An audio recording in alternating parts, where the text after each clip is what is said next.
Birthday കഴിഞ്ഞതിന് ശേഷം ബർത്ത്ഡേക്ക് കിട്ടിയ ഗിഫ്റ്റ് വളരെ സർപ്രൈസായിട്ട് ഓപ്പൺ ചെയ്യുന്ന സീനാണ് കേട്ടോ നിങ്ങൾ ഈ കാണുന്നത്. ഒട്ടും എക്സ്പ്രഷനൊന്നും ഒട്ടും കുറവിട്ടിട്ടില്ലേ. എൻ്റെ ഒരു വലിയ പ്രശ്നമാണ് ബർത്ത്ഡേ അല്ലെങ്കിൽ സ്പെഷ്യൽ ഡേ ഉണ്ടാകുമ്പോൾ എങ്ങനെയാണ് ഗിഫ്റ്റ് കൊടുക്കുക അല്ലെങ്കിൽ സർപ്രൈസ് കൊടുക്കുക എന്നുള്ളത്. എനിക്കൊരു വലിയ പ്രശ്നമാണ്. ഇവരിപ്പോൾ എന്നെ കളിയാക്കും. സാധാരണ ഞാൻ ഇവരെ കൂടി കൊണ്ടുപോയിട്ടാണ് ഇവർക്കുള്ള സർപ്രൈസ് മേടിക്കാറ്. പക്ഷേ ഈ കൊല്ലം ഞാനത് പൊളിച്ചു. അതിനൊരു കാരണമുണ്ട്. അത് ഞാൻ പിന്നീട് പറയാം കേട്ടോ.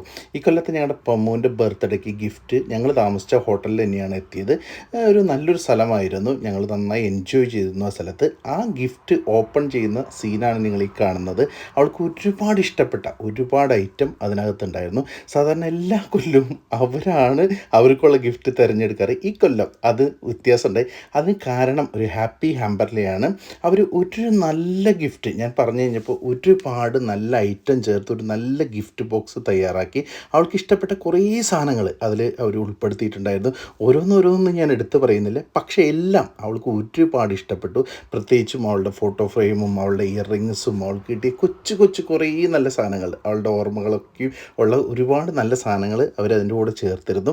എന്തായാലും ഈ കൊല്ലം ആദ്യമായിട്ട് അവളുടെ ഗിഫ്റ്റ് ബോക്സ് തുറന്നതിന് ശേഷം എന്നോട് അവൾ ഒരുപാട് താങ്ക്സ് പറഞ്ഞു. ജീവിതത്തിൽ ഇന്ന് വരെ എനിക്കൊരു നല്ല സർപ്രൈസ് ഗിഫ്റ്റ് കൊടുക്കാൻ പറ്റില്ല എന്ന് അവളുടെ പരാതിയും തീർന്നു. അതിനുള്ള നന്ദി ഞാൻ എന്തായാലും ഹാപ്പി ഹാമ്പറിലേക്കാണ് കേട്ടോ കൊടുക്കുന്നത്.